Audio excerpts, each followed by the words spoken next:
ተቀብራቸው ተፈጽሟል። እኛ ክርስትናና እስልምና ክርስቲያኖችና ሙስሊሞች እምናቀው ወንድማማችነትን እህትማማችነትን መከባበር መተዛዘን ለሰላማችን እንድናስብ ለሰላማችን እንድንጨነቅ አደራ ማለት እፈልጋለሁ። ያው እንግዲህ ያሳደጉኛቸው ሙፍቲም ከነብያችን ጋር ሰለላሁ ዐለይሂ ወሰለም እንዲያደርጋቸው ጀነቱል ፊርደውስን ከሷሃበቱል ኪራም ጋር አላህ እንዲያደርጋቸው ለሐጂ ሙፍቲ ዑመር ስትሰግድ የሚያሳይ ነገር ሲንሸራሸር አይቻለሁኝ። ከናቦይ ስብሐት ጋራ አብሮን የሚሰራን አካል ታመመብና አረንደ ወላሂ እፈሩ።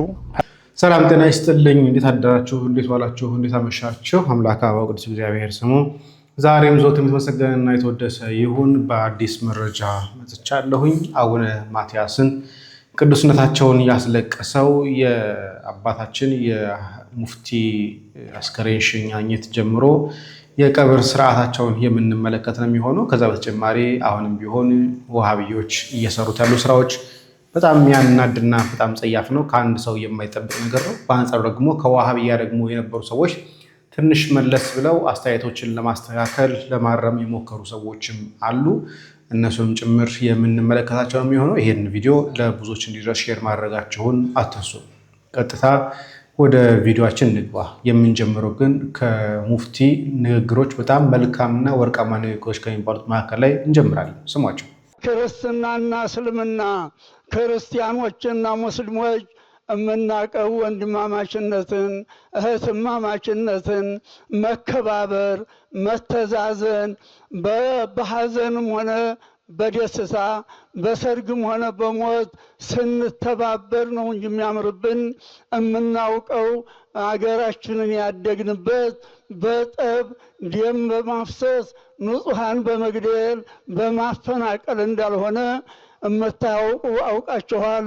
ያልደረሳችሁ ምናልባት ደግሞ ወሬው ደርሷችኋል፣ ታሪኩ ደርሷችኋል። አሁንም ወደዛው ወደ ጠባያችን ወደ መመካከር ወደ መከባበር ወደ መተዛዘን የበላያችንን ወደ ማክበር ለበታቻችንን ወደ ማዘን የጓደኛችንን መብት ወደ መጠበቅ እንድንመለስ አዘራራለሁ። በሌላ በኩል ሐጂ ዑመር እንድሪስ ከ50 በላይ ሃይማኖታዊ መጽሐፍትን መጻፋቸው የሚነገርላቸው ሲሆን የህትመት ብርሃን ያገኘላቸው ግን አንድ ብቻ ነው። ለሰላማችን እንድናስብ ለሰላማችን እንድንጨነቅ አደራ ማለት እፈልጋለሁ። ሌላው የሰላም አንድነት ምናልባት በሀገራችንም በዓለማትም እያነሰ እየቀነሰ ስለሄደ ሰላማችንን እንድንጠብቅ አንድነታችንን እንድናጠነክር ሀገራችንን እንድናሳድግ ልማታችንን እንድናጣድፍ እባካችሁ ከመሪዎቻችን ጋር እጅ ለእጅ ሆነን እንድንሰለፍ አደራ ማለት እፈልጋለሁ። ምክንያቱም የሰው ልጅ ታላገኘ ራሱን ታልቻለ አገር ታላደገ ልማት ታልተጣደፈ ሰው ልጅ በሽግር ላይ ይሆናል። በሽግር ላይ የሆነ ሰው ደግሞ ሃይማኖቱን ሊያስከበር አይችልም፣ ራሱንም ማስከበር አይችልም፣ ሀገሩንም ማስከበር አይችልምና ይህን መናጢነት ይህን ዙል ይህን ውርደት ሀገራችን ላይ ገልፍፈን እንድናነሳ በአንድነት እንድንቆም እንድንተባበር እንድንከባበር እንድንተዛዘን እንድንቀራረብ እንድንመካከር አደራ ማለት እፈልጋለሁ።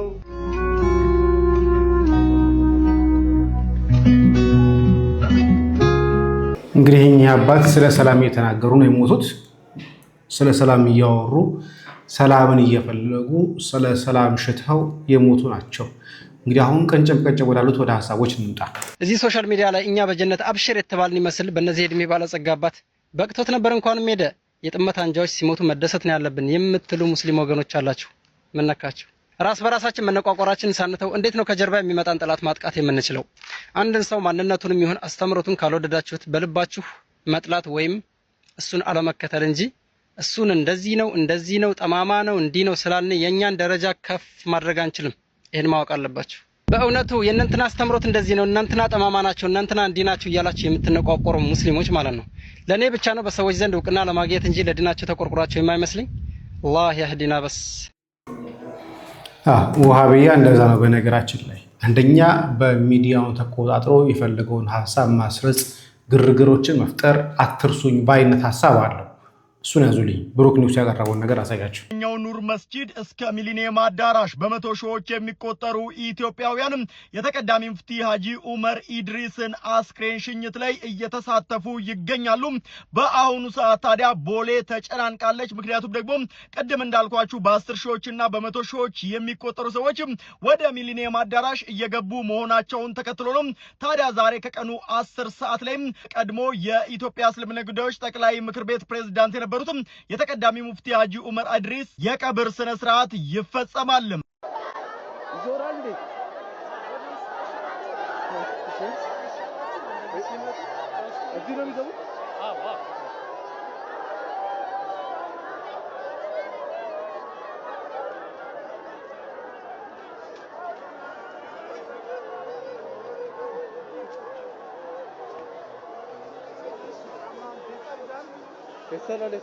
እንግዲህ የሬሳ አሸኛኘታቸው የነበረበት ወቅት ላይ የነበረው በጣም ግፊያው ከመብዛቱ የተነሳው ሙስሊሙ ከወሃቢያ ውጭ በነገራችን አብዛኞቹ ተገኝተዋል ማለት ይቻላል። አብዛኞቹ ከወሃቢያ ውጭ ያሉት ሰለፊዎቹም አህባሾቹም ተገኝተዋል ማለት ይቻላል። በጣም ጥቂት ወሃቢዎች ናቸው እንደው እንዴት ቀሩ ተብለው እንዳይጠየቁ ለካሜራ ግብአት ብሎ የተገኙ በጣም ጥቂት ናቸው። አብዛኞቹ ግን አልተገኙም። እንደምታዩቸው ከጠግ እስከ ጥግ ድረስ ክርስቲያኑም ሙስሊሙም ሀዘናቸውን ለመግለጽ ወጥተዋል። በጣም ብዙ መኪና ተገኝቶ በጣም ብዙ ህዝብ ተገኝቶ ጢም አድርገውት ነበር። እንዳልኳቸው ከዋሃቢዮቹ ውጪ ማለት ነው። ተመልከቱ፣ ጥቂት ነገር ላሳያችሁ።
ليس الغريب غريب الشام واليمن ولكن الغريب ይሄ ወደ መጨረሻ አካባቢ የነበረው ዝግጅት ነው። ሬሳው ቶ በመኪና የመሻው ግብአተ መሬት ከመፈጸሙ በፊት ያለው ቪዲዮ ነው።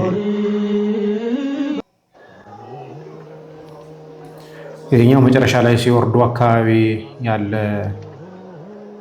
ፎቶ ነው እንደምትመለከቱት፣ ቪዲዮ ነው እንደምትመለከቱት።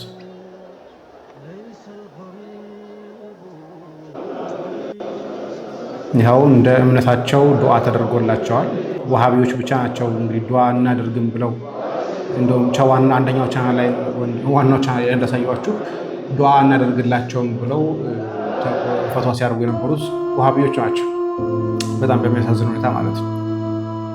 ይሄ ሁሉ ሙስሊም ግን በተለይ ጥንታዊው ሙስሊም ኢትዮጵያ ውስጥ የነበረው ጥንታዊ ሙስሊም ግን በደንብ ፍቅሩን ሲገልጽ ነበር፣ ሀዘኑንም ሲገልጽ ነበር እንደምትመለከቱት።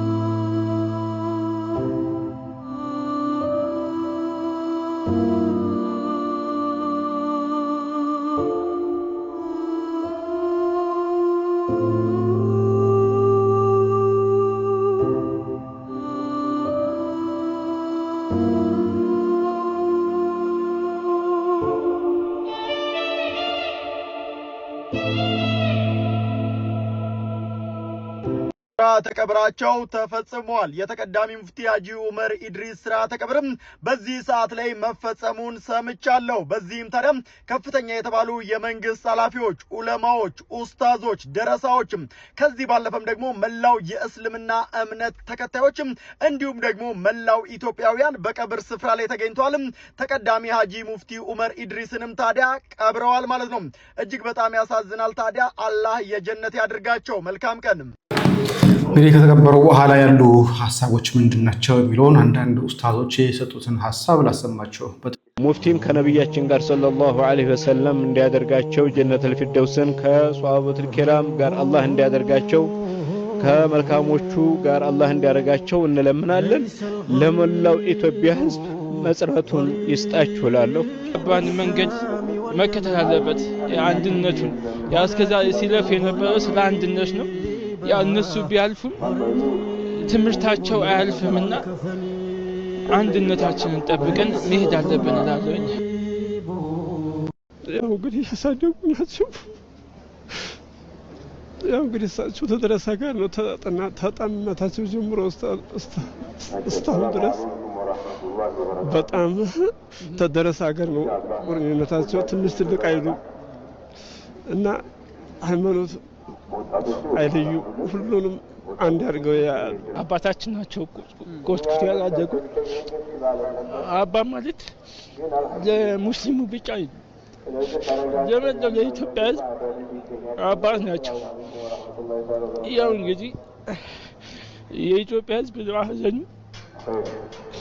ያው ትልቅ ሰው ያጣል። አባ አስተምሮታቸው በሙሉ ሰውነት ይቀድማል። ስለ አንድነት ነው። እስልምናውንም በሚመሩ ሰዓት ይሄ ሰው አይደለም፣ ይሄ ዘር አይሉ ስለ ሰው ልጅ አንድ ነው የሚል ነው አስተምሮታቸው። አንድ ቃል ብቻ ነው ሊገልጻቸዋል ብዬ የማስበው፣ ሰው ብቻ የሚለው ቃል ብቻ ነው ሀጂን ሊገልጽ የሚችለው። እኔ ከማንም በላይ ብዬ ባልናገርም በጣም እቀርባቸዋል። ትልቅ ሰው ሲያገኙ ትልቅ ናቸው፣ ህፃን ሲያገኙ ከህፃን ጋር ህፃን ናቸው።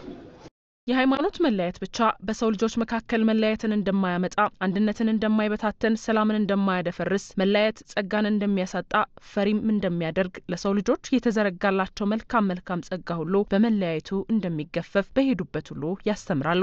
አንድነት ተለለ ሰላም የለም፣ ሰላም ተለለ ልማት የለም፣ ልማት ተለለ የሰው ልጅ ድሃ ነው። ድሃ መብት የለውም፣ ለማይ ነው፣ ከጃይ ነው። ሃይማኖቱን የማያስከብር ራሱን የማያስከብር አገሩን የማያስከብር ድሃ ለማኝ የማይረባ ነው። ስለዚህ ላይ ሁሉ መሰረቱ አንድነት ነውና አንድነታችንን ማጠንከር፣ ሰላማችንን መጠበቅ፣ ለበላያችን መታዘዝ፣ የበላያችንን ማክበር፣ የበላው ደግሞ ለበታቹ ማዘን፣ መቆርቆር፣ የበታቹ ሽግሩ አድርጎ ማየት ይገባዋል። ለአንድነት ብዙ ማልቀሳቸው፣ ፈጣሪያቸውን መለመናቸው የሚነገርላቸው በሃይማኖት ትምህርት የመጨረሻ ከፍተኛ ደረጃ ላይ የደረሱት ተቀዳሚ ሙፍቲ ሀጂ ዑመር ኢድሪስ የተወለዱት ግንቦት 21 1929 ዓ.ም በደቡብ ወሎ ወረኢሉ። እንግዲህ ይሄ መልካም ጎኑ ነው። አንዳንድ ፎቶዎችን ላሳያችሁ። ጠቅላይ ሚኒስትሩም የተናገረው ሀሳብ አለ። ከዛ በተጨማሪ ቅዱስነታቸው ሲያለቅሱ የነበረበት ነው። ይሄ እንደምትመለከቱት በስርዓተ ጸሎት በሚደረግበት ሰዓት ላይ የነበረው ነው። ከፍትሃት ውጭ አጠቃላይ እውነት ለመነጋገር አባቶች ተገኝተው ማድረግ ያለባቸውን ነገር አድርገውላቸዋል። ቅዱስነታቸው እንዲህ ሲያለቅሱ እኔ ለሁለተኛ ጊዜ ነው ማስታወሰው። በአንድ ወቅት ላይ በቤተሰብ ላይ ችግር ተፈጥሮ በነበረ ሰዓት ላይ የነበረ ለቅሶ ነው። ሁለተኛው ግን ከዚህ ጋር በተያያዘ ነው። ታዲያ ከዚህ ጋር በተያያዘ አብይም መልእክት አስቀምጧል። ለኢትዮጵያ እስልምና ጉዳዮች ጠቅላይ ምክር ቤት ፕሬዝዳንት የነበሩት ተቀዳሚ ሙፍቲ ሀጂ ዑመር ኢድሪስ በማረፋቸው ሀዘን ተሰምቶኛል። ሀጂ ዑመር በአመራር ዘመናቸው በተለያዩ ወገኖች እና አንድነት እንዲመጡና እስልምና ጉዳዮች ጠቅላይ ምክር ቤት በሕግ እውቅና እንዲኖር ያደረጉ አስተዋጽኦ ሁሌም እናስታውሳለን። ለቤተሰቦቻቸውና ለመላው ኢትዮጵያ ሙስሊሞች መጽናናትን እንመኛለሁ ይላል። ይሄ ሳክሱ ነው፣ የምናውቀው ነገር ነው። እሱ ነው እንዲወርዱ ያደረጋቸው፣ እሱ ነው እንዲፈናቀሉ ያደረጋቸው፣ እሱ ነበር የምናስታውሰው ነገር ስለሆነ። ከዛ ውጭ እንግዲህ አባቶቻችን እንደምትመለከቷቸው በብዛት ተገኝተዋል። ቅዱስነታቸውም ተገኝተዋል። ዋና ስራ አስኪያጁም ተገኝተዋል። የቅዱስ ሲኖዶስ ጸሐፊም ተገኝተዋል። አቡነ ጎርጎርዮስም ተገኝተዋል። እንደምትመለከቷቸው ብዙ አባቶች ተገኝተው ሀዘናቸውን ከጎናቸው መሆናቸውን ጭምር እንግዲህ ገልጸዋል ማለት ነው። ወደ ወቅታዊ ጉዳዮች ደግሞ እንመለስና እንግዲህ እሳቸውን ጠል የሆኑ አካላት ደግሞ ምን ብለው ይናገራሉ የሚለውን ነገር ከዚች ልጅ ጀምር። እቺ ልጅ ውስጧ መሰሪ ነው። በጣም እልም ያለች የስልጤ ዋሃብይ ነች። እንስማት። ሰላም አለይኩም ወራህመቱላሂ ወበረካቱ። እንደምን አመሻችሁ። ዛሬ ሶሻል ሚዲያ ላይ አንድ ሴት ለሐጂ ሙፍቲ ዑመር ስትሰግድ የሚያሳይ ነገር ሲንሸራሸር አይቻለሁኝ። ይህን ቪዲዮ የሰራሁት ለምን ሰገደች ምናምን ልል አይደለም። ምክንያቱም ሐጂ ሙፍቲ ዑመር ሲሞቱ መስገዷን ታቆማለች። ይህን ቪዲዮ የሰራሁት እነዚህ ሰዎች ምን ያክል ኋላ ቀር እንደሆኑ፣ ይህ ድርጊታቸው ኋላ ቀር የሆነ ነው። እንግዲህ ዛሬ ይሄንን ያደረገችው ሴትዮዋ የመውሊድ በዓል እናከብራለን በሚል ነው። እንግዲህ የመውሊድ በዓልን አክብሩ የሚል የእስልምና ሃይማኖት የቁርአንም ሆነ የሐዲስ የዑለሞች መረጃ የለም። ከራሳቸው በቃ ከስሜታቸው የፈለቀ ነው። አክብሩ አታክብሩ እያለ እነሱ ጋር አንጨቃጨቅም። እኛ ግን ኒው ጄነሬሽን ለአዲሱ ትውልድ ለተተኪው ዜጋ የመረጃ ባለቤት እንዲሆን የእውቀት ባለቤት እንዲሆን የመረጃ ሰው እንዲሆን እናስተምራለን። ከማስተማር እንተናነለም። ይሄን ቪዲዮ የሰራሁት እነዚህ ሰዎች ኋላ ቀር ከመሆናቸው የተነሳ ዛሬም ለሰው ይሰግዳሉ፣ ለትውልድ አይጨነቁም። ለምሳሌ በአማራ ክልል በደቡብ ወሎ ዞን አልብኮ የሚባለው ወረዳ ላይ በኢትዮጵያ ደረጃ የነብዩ መውሊድ የሚከበርበት ቦታ ነው። እዚህ ቦታ ላይ ሚሽነሪዎች የፕሮቴስታንት ሚሽነሪ ገብቶ በጣም በርካታ ወጣቶች ጴንጤ እየሆኑ ነው።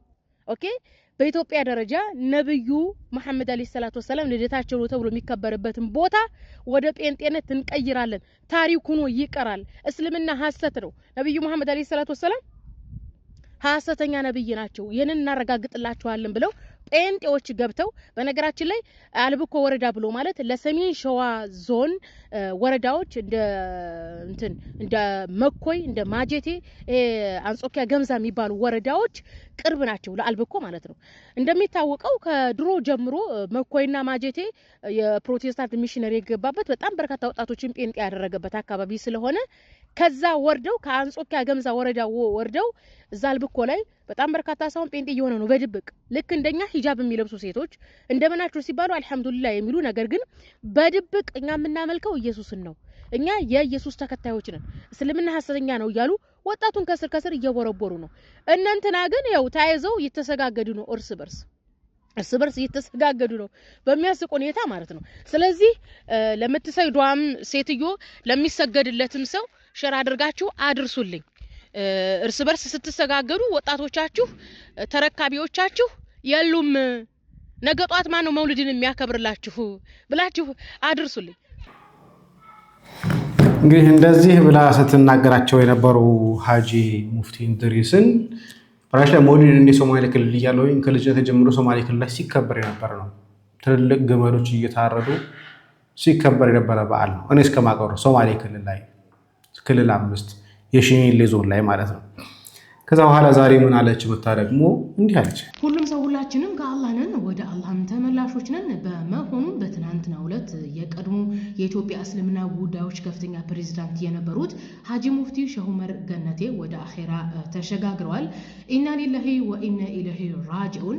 የሼሁ ሞት በዚህ ሰዓት የመላው ኢትዮጵያውያን የሐዘን ክስተት ሆኗል። ሼሁ በገቡት ኑዛዜ መሰረት ዛሬ ከቀኑ 10 ሰዓት በመኖሪያ ቤታቸው ቅጥር ግቢ ውስጥ የቀብር ስነ ስርዓታቸው ይፈጸማል።